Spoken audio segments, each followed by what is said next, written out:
PV. Anwar കോൺഗ്രസിനോട് വലിയ അടുപ്പം പ്രകടിപ്പിക്കുന്നു.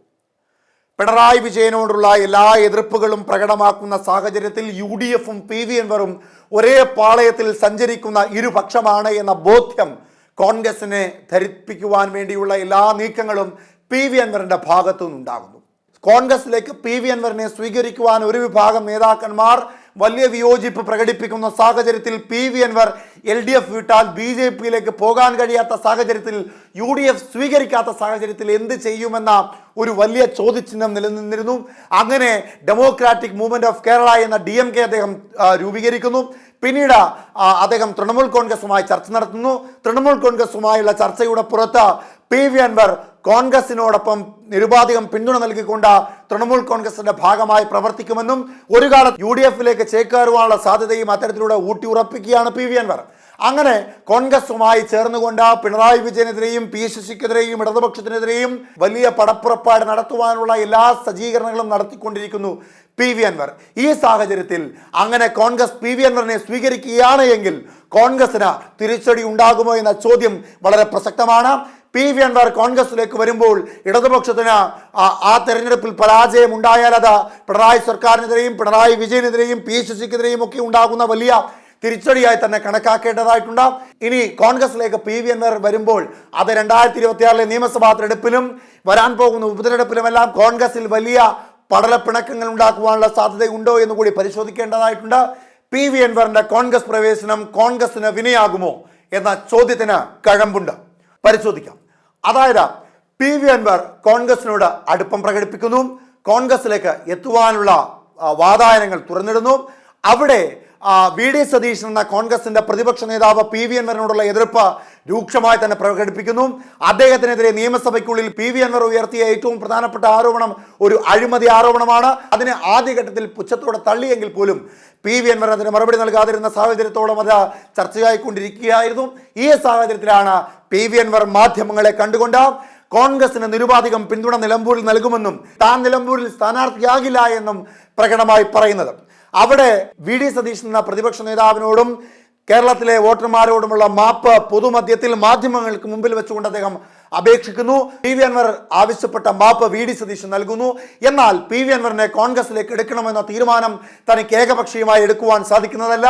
അത് കോൺഗ്രസ് കൂട്ടമായി തീരുമാനിക്കേണ്ട ഒരു കാര്യമാണ്. അതിൽ നിലവിൽ ഇപ്പോൾ ഒരു തീരുമാനവും ആയിട്ടില്ല എന്ന VD സതീശൻ പറയുമ്പോഴും പി.വി. അൻവറിന്റെ മാപ്പോടുകൂടി പി.വി. അൻവർ കോൺഗ്രസിലേക്ക് വന്നാൽ അത് ഗുണകരമാകുമെന്നൊരു തീരുമാനത്തിന്റെ പുറത്തോ അല്ലെങ്കിൽ ഒരു ബോധ്യത്തിന്റെ പുറത്തോ അല്ലെങ്കിൽ ഒരു നിരീക്ഷണത്തിന്റെ പുറത്തോ പി.വി. അൻവറിനെ കോൺഗ്രസിലേക്ക് എടുക്കാമെന്ന തീരുമാനത്തിലേക്ക് VD സതീശൻ ചെറുതായി ഒന്ന് ചലിക്കുന്നുണ്ട് എന്ന തരത്തിലേക്കുള്ള മാറ്റങ്ങളും കാണാൻ സാധിക്കുന്നുണ്ട്. ഈ സാഹചര്യത്തിൽ കോൺഗ്രസിലെ ചില മുതിർന്ന നേതാക്കന്മാർ പി.വി. അൻവർ കോൺഗ്രസിലേക്ക് വന്നാൽ അത് കോൺഗ്രസിന് വലിയ വിനയായി മാറും എന്ന ചില നിരീക്ഷണങ്ങൾ കൂടി അറിയിക്കുന്നു. അതിൽ ഏറ്റവും പ്രധാനപ്പെട്ടത് മുല്ലപ്പള്ളി രാമചന്ദ്രനായിരുന്നു. മുല്ലപ്പള്ളി രാമചന്ദ്രനും K മുരളീധരനുമെല്ലാം പി.വി. അൻവറിന്റെ കോൺഗ്രസ് പ്രവേശനത്തോട് അങ്ങനെ വലിയ യോജിപ്പൊന്നും പ്രകടിപ്പിക്കാത്ത സാഹചര്യത്തിൽ അവർ മാധ്യമങ്ങൾക്ക് മുമ്പിലൊന്നും തുറന്നു പറയാത്ത സാഹചര്യത്തിൽ വലിയ വിയോജിപ്പുണ്ട് എന്ന് തന്നെ കണക്കാക്കേണ്ടതായിട്ടുണ്ട്. അതിൽ മുല്ലപ്പള്ളി രാമചന്ദ്രൻ കാര്യങ്ങൾ വ്യക്തമായി പറയുന്നു. പി.വി. അൻവർ തൃണമൂൽ കോൺഗ്രസിന്റെ ഭാഗമായി UDF-ലേക്ക് ചേക്കേറുകയാണ് എങ്കിൽ അത് കോൺഗ്രസിന് വലിയ വിനയാകുമെന്ന ബോധ്യം കോൺഗ്രസ് പ്രവർത്തകർക്കും നേതാക്കന്മാർക്കും ഉണ്ടാകണമെന്ന് അദ്ദേഹം വ്യക്തമായി പറയുന്നു. അതായത് കോൺഗ്രസിൽ നിന്ന് വിട്ടുപോയി ചെറു കോൺഗ്രസ് പാർട്ടികളായി മാറിയവരെല്ലാം പിന്നീട് കോൺഗ്രസിൽ നിന്ന് നേതാക്കന്മാരെയും പ്രവർത്തകരെയും അടർത്തിയെടുത്ത് ശക്തിപ്പെടുകയും കോൺഗ്രസ് ദുർബലപ്പെടുകയും ചെയ്യുന്ന സാഹചര്യം ദേശീയ രാഷ്ട്രീയത്തിലുണ്ട്.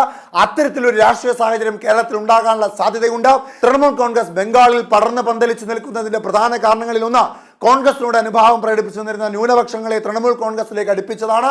അത്തരത്തിൽ കേരളത്തിലും കോൺഗ്രസിനുള്ള ന്യൂനപക്ഷ പിന്തുണ പി.വി. അൻവർ തൃണമൂൽ കോൺഗ്രസ് കേരളത്തിൽ തുടങ്ങുന്നതോടുകൂടി ഉണ്ടാകും.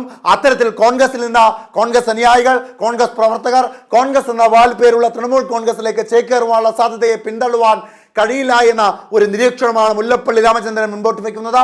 ഈ സാഹചര്യത്തിൽ പി.വി. അൻവറിനെ UDF-ന്റെ പാളയത്തിലേക്ക് ചേക്കേറുവാൻ അനുവദിച്ചാൽ അത് കോൺഗ്രസിന് തിരിച്ചടിയാകുമെന്ന് അടിവരയിട്ട് പറയുന്നു മുല്ലപ്പള്ളി രാമചന്ദ്രൻ. മറ്റൊരു പ്രധാനപ്പെട്ട കാര്യം പി.വി. അൻവറിനെ സംബന്ധിച്ച് ഇതൊരു സേഫ് ഗെയിമാണ്. കാരണം പി.വി. അൻവർ നിലമ്പൂരിൽ സ്ഥാനാർത്ഥിയായി മത്സരിക്കുന്നില്ല എന്ന് പറയുന്ന സാഹചര്യത്തിൽ UDF നിർത്തുന്ന സ്ഥാനാർത്ഥികളെ പറ്റി പി.വി. അൻവർ തന്നെ മുൻപോട്ട് ചില പേരുകൾ വെക്കുന്നു. ഒന്ന് VS ജോയിയുടെ പേര്.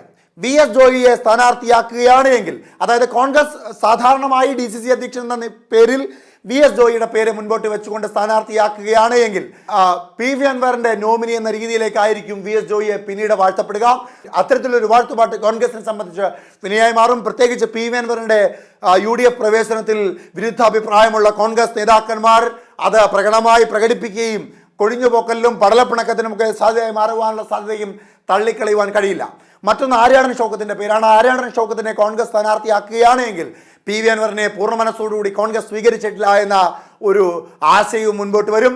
ഇത് കോൺഗ്രസിൽ ഉള്ളിലെ ഒരു പടലപ്പിണക്കത്തിന് സാധ്യതയാകും. കൂടാതെ തന്നെ ആര്യാടൻ ഷൗക്കത്തിനെതിരായി പ്രവർത്തിക്കുന്ന ഒരു വിഭാഗവും ആര്യാടൻ ഷൗക്കത്തിനോടൊപ്പം പ്രവർത്തിക്കുന്ന വിഭാഗവും നിലമ്പൂരിലുണ്ട് എന്ന വാദം ശക്തമായി നിൽക്കുന്ന സാഹചര്യത്തിൽ, അത് പ്രകടമായി പ്രകടിപ്പിക്കുകയും ചെയ്ത സാഹചര്യത്തിൽ ആര്യാടൻ ഷൗക്കത്തിനെ സ്ഥാനാർത്ഥിയാക്കിയില്ല എങ്കിൽ അത് UDFന് വലിയ വിനയായി മാറുകയും ചെയ്യും. അത് UDFന് പിന്നീടോ അല്ലെങ്കിൽ ഇപ്പോഴോ വലിയ തകർച്ചയുടെ ആദ്യ കാരണമായി മാറുമെന്നതും കണക്കാക്കേണ്ടതായിട്ടുണ്ട്. അത് രണ്ടാമത്തെ പ്രധാനപ്പെട്ട കാരണം. 3, PV അൻവറെ സംബന്ധിച്ച് കോൺഗ്രസ് പരാജയപ്പെട്ടാൽ അത് കോൺഗ്രസിനുള്ളിലെ പടലപ്പിണക്കമായി ചിത്രീകരിക്കുവാൻ PV അൻവറിന് സാധിക്കും. അല്ല, UDF വിജയിക്കുകയാണെങ്കിൽ PV അൻവർ നടത്തിയ രാഷ്ട്രീയ പോരാട്ടത്തിന്റെ വിജയമായി അത് കണക്കാക്കപ്പെടുകയും ചെയ്യും. അത്തരത്തിൽ PV അൻവറിന് അതൊരു വലിയ വിജയ സാധ്യതയാണ്. മറ്റൊന്ന്, PV അൻവറിനെ സംബന്ധിച്ച് 2026 നടക്കുവാൻ പോകുന്ന നിയമസഭാ തെരഞ്ഞെടുപ്പിന് മുമ്പ് കേരളത്തിൽ തൃണമൂൽ കോൺഗ്രസിനെ ഒരു ശക്തി കേന്ദ്രമാക്കി മാറ്റിക്കൊണ്ട് UDFിൽ നിന്നോ LDFിൽ നിന്നോ NDAയിൽ നിന്നോ ഒക്കെ പിണങ്ങി വരുന്നവരെ തൃണമൂൽ കോൺഗ്രസിന്റെ ഭാഗമാക്കി നിർത്തിക്കൊണ്ട് PV അൻവർ കേരളത്തിൽ തൃണമൂൽ കോൺഗ്രസ് 2026 തെരഞ്ഞെടുപ്പിന് മുമ്പ് ശക്തമാക്കുകയാണ് എങ്കിൽ ഒരു വലിയ അവകാശവാദം PV അൻവർ UDFിന് മുൻപിൽ വെക്കുവാനുള്ള സാധ്യതയും തള്ളിക്കളയുവാൻ സാധിക്കില്ല. പിന്നീട് PV അൻവർ ചോദിക്കുന്ന സീറ്റ്, അത് നിലമ്പൂരാണെങ്കിൽ അങ്ങനെ, അതല്ല മലബാർ സീറ്റുകളാണെങ്കിൽ അങ്ങനെ, അതല്ല ലീഗും കോൺഗ്രസും ഒക്കെ വെച്ചുമാറാൻ ആഗ്രഹിക്കുന്ന സീറ്റുകൾ ഏതെങ്കിലും ഒക്കെ ആണെങ്കിൽ PV അൻവർ ചോദിക്കുന്ന സീറ്റുകൾ നൽകേണ്ട സ്ഥിതിയിലേക്ക് ഒരു ഘടകകക്ഷി എന്ന രീതിയിലേക്ക് ഉൾക്കൊള്ളുമ്പോൾ അത് പിന്നീട് കോൺഗ്രസിൽ ഒരു തലവേദനയായി മാറുവാനുള്ള സാധ്യതയും തള്ളിക്കളയാൻ സാധിക്കില്ല. ഈ 3 സാഹചര്യങ്ങൾ പരിശോധിക്കുമ്പോൾ PV അൻവറിനെ കോൺഗ്രസിലേക്ക് സ്വീകരിക്കുന്നത് ഒരു തരത്തിൽ ഗുണകരമാകുമെങ്കിൽ പോലും ഭാവിയിൽ അത് വലിയൊരു ദോഷമായി മാറുവാനുള്ള സാധ്യതയും തള്ളിക്കളയുവാൻ കഴിയുന്ന ഒന്നല്ല.